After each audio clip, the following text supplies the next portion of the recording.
todos. Na parte da observação biológica, né, das ciências biológicas, a gente pode destacar aqui, pessoal, nessa nossa trilha, né, a questão da biodiversidade, tanto falando da flora, né, como da fauna. O que a gente observou na questão da flora, né, uma diversidade de plantas, certo? Algumas plantas bem características da nossa região, da Caatinga, né? Nós podemos também observar muitas plantas dos grupos briófitas, né, que foram as primeiras plantas que apareceram no planeta. E aí nós temos também algumas pteridófitas, né, gimnospermas, né, angiospermas, que são as plantas que possuem flores, frutos e sementes, que são plantas que dominaram o planeta, certo? E também algumas observações que os meninos fizeram, né? Eu posso destacar aqui o aluno Arcanjo, onde ele estava falando ali de algumas, né, visualização de fungos, de algas, né, que a gente está vendo no momento, a gente está vendo no nosso conteúdo da escola, né? Que é sobre as algas, né? E já já a gente começa também a falar sobre os fungos, certo, pessoal? Então, assim, eu finalizo a minha fala, né, falando da importância da conservação, certo? Da conservação. A gente está aqui no momento conhecendo o espaço, né, uma reserva, né, e a importância dessa conservação, né, para a vida, né, na nossa, não só do planeta, mas na nossa região. Né, a questão da conservação das matas, né? Aqui a gente não viu nenhum desmatamento, a gente não viu nenhuma queimada, né? Então a gente está aqui realmente dentro de uma mata nativa, né? O quanto é importante, o quanto é prazeroso, a gente também pode perceber a qualidade do ar, né?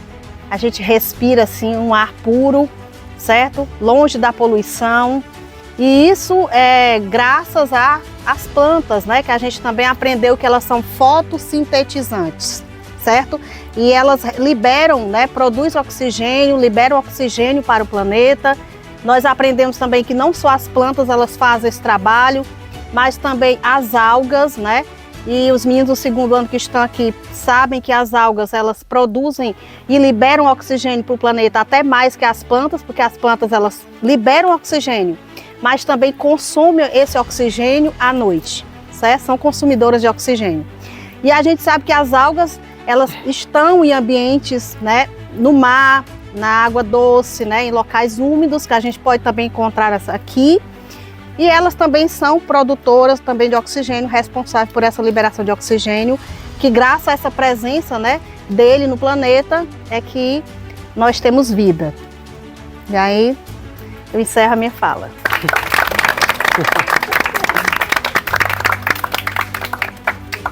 Eu queria começar perguntando se vocês já ouviram falar no IPHAN.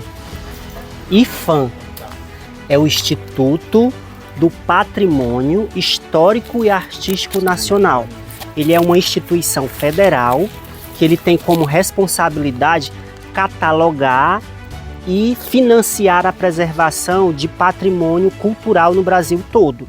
E esse sítio arqueológico, que é um sítio arqueológico, né, ele está catalogado nos arquivos do IPHAN. Então, qualquer alteração que for feita nesse lugar precisa da autorização do IPHAN, ou qualquer registro feito sem autorização vai ser considerado crime. Crime contra o patrimônio, né? Então, as pessoas que já riscaram aqui, né, se forem identificadas, elas vão responder criminalmente pelo crime de dano ao patrimônio cultural, né? E ao patrimônio também natural, já que aqui é uma reserva também natural. Então, o IPHAN tem fotografias desse lugar, tem imagens de satélite, né, vendo as coordenadas, os paralelos e os meridianos, e também tem a localização pelo GPS, né, que foi feito com a ajuda de um arqueólogo. Nós do primeiro ano, e quem está no segundo ano também viu ano passado, o filme A Guerra do Fogo, né? Esse filme está contextualizado dentro do conteúdo que a gente estudou, que é entre aspas, pré-história, né? E a gente assistiu grupos de 80 mil anos atrás vivendo uma guerra constante em busca do fogo em região onde a dificuldade de produzir, eles não sabiam ainda produzir sua própria alimentação, né? Por isso que eles eram nômades, migrando de uma região para outra com muita frequência, né? Aqui a gente também teve, aqui quando eu digo nessa região toda, onde é Santana do Acaraú, também tinha povos nômades ou seminômades, né? Então esses registros que a gente está vendo aqui, eles tem uma data aproximada de 5 a 6 mil anos, né? Então ainda é uma data muito grande se a gente for imaginar ou comparar com a chegada dos colonizadores europeus em 1500, né? Então se a gente for comparar esse tempo é muito grande, 5, 6 mil anos atrás. E qual é o significado dessas inscrições, né? Os arqueólogos não conseguem ter uma precisão, eles conseguem supor, eles conseguem, a partir de comparação com outras pinturas rupestres, fazer uma analogia, uma comparação para tentar imaginar o que eles queriam dizer, né? Lá em cima a gente vê mãos menores, né? Parecem mãos de criança, que pode ser a contagem do grupo, uma forma de contabilizar as pessoas que estavam ali naquele grupo, né? Vocês estão vendo que daqui para lá é bem alto, né? Ó, é como se esse piso aqui fosse mais alto. Com o tempo, né, com a chuva e a ação da erosão, levou parte do solo. Então vamos imaginar o solo dessa altura aqui mais ou menos, ó, de lá, mais ou menos isso. Então essa parte seria muito mais baixa, né? Ou então colocava a criança aqui no ombro e marcava lá. Essa parte aqui que parece ondas, né? Pode ser um calendário. E aqui essas bolinhas que aparecem, ó, pode ser a fase da lua ou o sol, né? Não há uma precisão. Aqui a gente pode imaginar como sendo plantas, ó. Parece milho, né? Lembra o milho. Aí lá em cima tem mais, ó, ali mais fracos, né? E aqueles riscos, né? Aquelas linhas bem grandes ali. Aqui tem outras, ó, um pouco mais fracas. E esse calendário, ele vai, ó. Começa aqui, ele é bem longo, ó. Aqui é mais visível, mas ele segue até, ó, até lá. Tem mais mãos ali, mais mãos lá, mais traços lá, né? Então, e esse paredão aqui que vocês estão vendo, né? Formando aqui uma caverna bem aberta, pode ter sido abrigo, né? Abrigo desses povos nômades e seminômades que circulavam nessa região, que tem várias fontes de água, né? Como a gente viu lá embaixo, o olho d'água, são catalogados 9, né? Olhos d'água, né? Ao torno do serrote tem 9 olhos d'água catalogados e logo mais alguns quilômetros daqui passa o rio Acaraú. Então eles precisavam ter alguma fonte de água para se abastecer. Esse sítio também ele é importante para a história e a memória, né? Por isso que existe um grupo em Santana chamado GT Aldifax Rios, Grupo de Trabalho Aldifax Rios, né? Seu avô, né? O Aldifax Rios foi um grande artista plástico e escritor santanense. Aí nós batizamos o nome desse grupo, que eu e Igor Braga fazemos parte. Tem um arqueólogo, tem outros professores, tem funcionários públicos e que a gente está lutando aí junto com a prefeitura, junto com o IFAM, para tentar melhorar a trilha e criar condições de uma visitação muito mais segura e guiada, né? Por exemplo, não pode tocar nas pinturas rupestres. É uma norma, né? Uma orientação, porque a nossa mão ela tem sujeira, tem suor, tem protetor solar, né? Tem hidratante, tem álcool. Então, quando a gente tocar na pintura rupestre, aparentemente ela não foi afetada. Mas imagine que 100 pessoas todo ano tocando nesse mesmo lugar, ele vai danificar essa pintura daqui a algum tempo. Então, o recomendado é que a gente não toque, né, nas pinturas, tá bom? Outra coisa é a questão de não ter uma visitação guiada que proteja esse lugar. Então, até o arqueólogo que nos assessora, né, que é o Agnello, ele diz que é muito arriscado divulgar esse sítio arqueológico. Porque se ele for muito divulgado, vai vir mais gente visitar. E com mais pessoas aqui, vai gerar mais danos a esse lugar, né? Então, como era que era feito, né? A gente estudou isso lá em sala de aula, né? Como eles faziam para produzir uma tinta que está aqui há mais de 5.000 anos e mesmo, né, com o sol, com a chuva, ela permanece aqui, embora que algumas partes já mais desgastadas, né? Aí eles usavam sangue de animal, usavam gordura, né? Que é a banha, né? Que as pessoas mais idosas chamam a banha. Usavam também pó de pedra, né? Pisava a pedra, misturava com esse sangue, com a gordura animal para produzir a tinta, ou de plantas também, e com o dedo, com algum outro objeto da natureza, eles conseguiam fazer esses registros, certo? E aí eles podem ser datados porque eles, como tem matéria orgânica, eles conseguem ter uma precisão maior de ano no laboratório a partir de um exame chamado carbono 14. Alguma pergunta que eu tenha esquecido ou vocês? A pergunta do sábado passado, né? O Cauã perguntou sobre o povoamento dessa região, né? O povoamento mais atual. Porque aqui a gente está falando de um povoamento 5, 6 mil anos atrás, né? Que foram os do chamado pré-cabralino, né? Pré-Cabral, né? Antes de Cabral. Então, quando os colonizadores chegam em 1500, lá onde hoje é o estado da Bahia, né? A história oficial conta essa parte. Vieram com eles vários padres, né? Os padres jesuítas para fazer as missões de catequização dos nativos. Então, o primeiro registro de europeus passando nessa região vai ser do século 17, 1626, que um padre passava nessa região, né? E aqui do outro lado desse serrote, ele se acampou, né? E quando ele foi tirar as imagens para fazer as orações, não era um padre só, né? Era uma comitiva, um grupo, talvez aqui do tamanho do nosso, um pouco menor.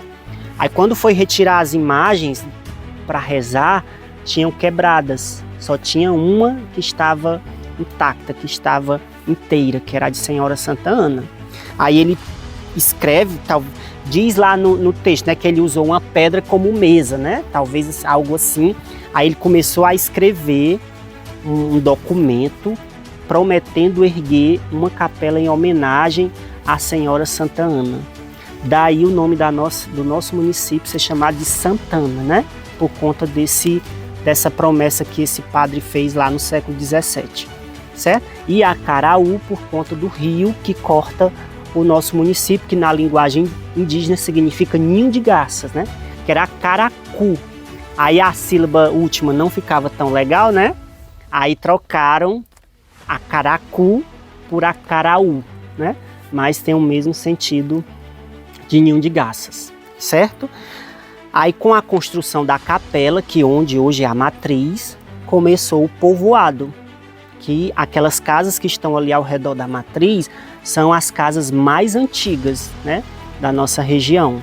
E a partir dali foi crescendo e a cidade foi criando novos bairros, novas ruas, que é hoje o que a gente conhece, né? Mas lá no século XIX só existiam 2 bairros, o bairro Matriz e o bairro São João. E entre esses 2 bairros tinha uma lagoa. Por isso que eles construíram uma ponte. Lá no São João, a gente vai lá na pracinha do São João, tem uma ponte lá que liga uma pizzaria à academia. Lembra dessa ponte? Ali tinha uma lagoa, ali naquele lugar que depois foi aterrada e tornou o que a gente conhece hoje. Aí depois foi criando outros bairros, né? O bairro Alto da Liberdade, né? Esse nome por conta dos escravizados que foram libertos e foram morar um pouco mais afastado, aí criaram o bairro Alto da Liberdade. Bairro Retiro, né? Bairro Marapatá, Pedregal, Jericó, Veneza, vão sendo construídos bem depois, durante o século XX, certo? Então esse é os registros dos primeiros europeus que chegaram aqui na nossa região. E a Igreja Católica, né? teve grande importância que eu digo tanto do lado bom como do lado ruim, porque a Igreja Católica também contribuiu para a aculturação dos povos nativos, né? Forçando a cultura, a religião, a língua dos estrangeiros para os nativos, né? Então os padres aldeiavam os indígenas e ensinavam o catecismo, ensinava a língua portuguesa, né? Ensinava as orações católicas e ao mesmo tempo ia destruindo, um processo de destruição da cultura nativa, certo? Pessoal, bom dia mais uma vez. Parabenizar, agradecer o Paulo pela essa belíssima aula